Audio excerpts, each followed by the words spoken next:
안녕하세요. 정신과 말해주는 남자 정신과 의사 김기창입니다. 이번 시간에는 ADHD, 주의력 결핍 과잉행동 장애에 대해서 말씀드리겠습니다. ADHD는 Attention Deficit Hyperactivity Disorder의 약자입니다. 원래 아이들은 간혹 행동이 통제되지 않을 때가 있어요. 하지만 어떤 아이들은 그 정도가 다소 지나쳐서 정신없이 움직이고 쉼없이 떠들고 자기 차례를 기다리지 못하기도 합니다. 하던 일을 제대로 마무리하지 못하기도 하고 가끔은 오히려 멍하니 딴 생각을 하기도 합니다. 또래 아이들과 비교했을 때 유난히 산만하고 정신없는 자녀를 보면서 혹시 우리 아이가 ADHD는 아닐까? 하며 걱정하는 부모님이 계세요. ADHD라 하더라도 나이를 먹으면 조금 나아지겠지? 하시면서 아이 대신 부모님 본인이 더 노력하면 되지 않을까 생각하시기도 합니다. 하지만 ADHD는 스트레스 등의 외부 환경보다는 뇌 발달이 다소 늦어서 혹은 뇌 기능에 문제로 발생하는 질환이기 때문에 노력으로 해결하기는 정말 어려워요. 마치 눈이 나쁜 아이가 안경 없이 책을 읽는 것과 같은 어려운 상황이라고 생각하시면 되겠습니다. 이번 시간에는 ADHD의 원인, 증상, 치료에 대해 설명드리겠습니다. 영상 시청 후에 궁금한 점 있으면 댓글 달아주세요. 영상 내용이 유익했다면 하단의 구독과 좋아요 부탁드리겠습니다. 그럼 시작할게요.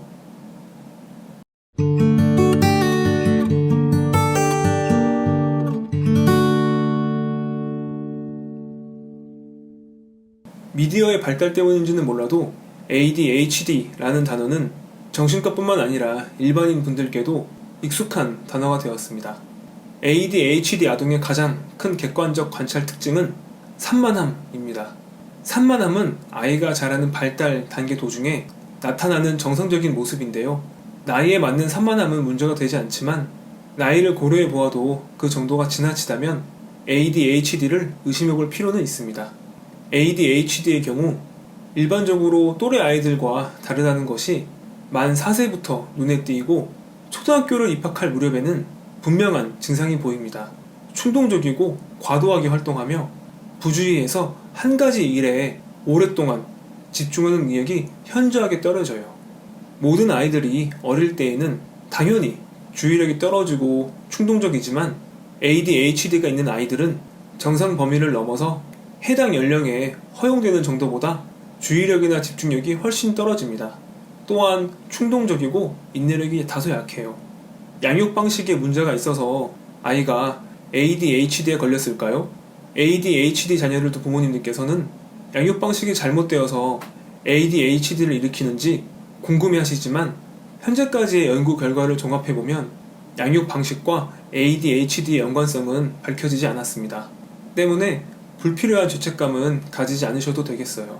그저 ADHD 증상으로 고통받는 자녀가 얼른 나아서 건강하게 잘 커갈 수 있도록 충분한 관심과 사랑을 주시면 되겠습니다. ADHD는 초등학생 기준으로 유병률이 6에서 10%입니다. 이는 100명의 초등학생 중에 6명에서 10명이 ADHD라는 것이며 이는 생각보다 꽤 높은 수치입니다. ADHD 아동은 충동적이고 과도하게 활동하며 부주의해서 한 가지 일에 오랫동안 집중하는 능력이 현저하게 떨어집니다. 초등학교 고학년이나 중학생이 되면 겉으로 보이는 과잉 행동은 줄어들지만 주의력 결핍이나 충동성 등의 핵심 증상은 청소년기, 성인기까지 지속돼요. 과잉 행동이 감소하기 때문에 부모님께서는 증상이 호전되었다, ADHD가 아니었다 라고 착각하실 수 있는데 초등학교 고학년 이후로 과잉 행동이 줄어드는 것은 그저 병의 자연 경과일 뿐입니다. 청소년기에는 집중력 장애, 충동성, 감정 증상이 주요 문제가 되고 이는 학업 능력 저하, 컴퓨터 게임 또는 핸드폰 중독, 선생님 또는 부모님과 충돌, 교우 관계의 악화 등으로 이어져요. 이처럼 ADHD는 주의력 부족, 과잉 행동, 충동성이 핵심 증상인데 그 원인은 뇌 전두엽 발달 지연이 가장 뚜렷한 이유입니다. 전두엽은 뇌 중에서 앞부분, 이마 앞쪽에 있는 부분인데 주로 하는 일은 실행 기능입니다. 계획을 세우고 여러 가지 일을 잘 수행하고 충동성을 억제하는 등의 일을 해요. 전두엽은 인간이 다른 동물과는 달리 인간답게 살 수 있도록 해주는 뇌의 한 부분인데 상대적으로 늦게 진화한 영역이고 그 면적이 커서 발달이 오래 걸립니다. 보통 20대 초반까지 발달이 지속되는데 ADHD 증상은 이 전두엽 발달이 또래 아이에 비해서 다소 늦어서 생기는 현상이라고 이해하시면 되겠어요. ADHD는 아이의 잘못이 아니고 뇌 기능 문제로 생기는 질환인데 적합한 치료 시기를 놓쳐서 좋지 않은 결과가 생기는 것은 자녀에게 그리고 부모님께 너무 안타까운 일이라고 생각해요. 아이가 어릴 때는 다 그런 것 아니냐, 더 크면 나아지겠지 하는 생각으로 적합한 치료 시기를 놓치면 그 발달 시기에 성취해야 하는 학습, 친구관계, 자존감 확립, 성격 형성 등 다양한 부분에 있어서 피해를 볼 수 있습니다. ADHD 증상이 너무 심하면 아이도 힘들겠지만 그 아이를 키우는 부모님께서도 많이 힘들 수 있어요. 수년이 넘는 기간 동안 ADHD 자녀와 지내다 보면 부모님에게도 우울, 분노 등의 기분 증상과 불면증 등의 정신과적 증상이 생길 수 있습니다.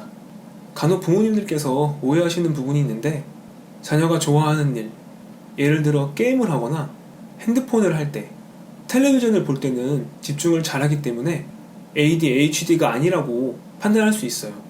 하지만 ADHD는 주의력을 조절하는 데 문제가 있기 때문에 좋아하는 일에 몰입을 잘한다고 해서 ADHD가 아니라고 볼 수는 없습니다. 좋아하지 않는 일이라고 해도 필요하다면 어느 정도 집중할 수 있어야 ADHD가 아니라고 할 수 있어요. ADHD는 크게 세 가지 유형이 있는데 첫 번째, 주의 산만이 더 심한 경우, 두 번째, 과잉 행동과 충동성이 더 심한 경우, 세 번째, 주의 산만, 과잉 행동, 충동성이 모두 심한 경우가 있어요. 이제 각 유형의 징후에 대해 말씀드릴게요. 첫 번째, 주의 산만의 징후입니다. 1. 학업 또는 놀이 중에 주의력을 유지하기가 어렵다. 2. 세부사항에 잘 집중하지 못한다. 3. 직접 말할 때 듣지 않는 것처럼 보인다. 4. 지시에 잘 따르지 못한다. 5. 어떤 과제를 구성, 완수하는 데 어려움이 있다. 6. 물건을 자주 잃어버린다. 7.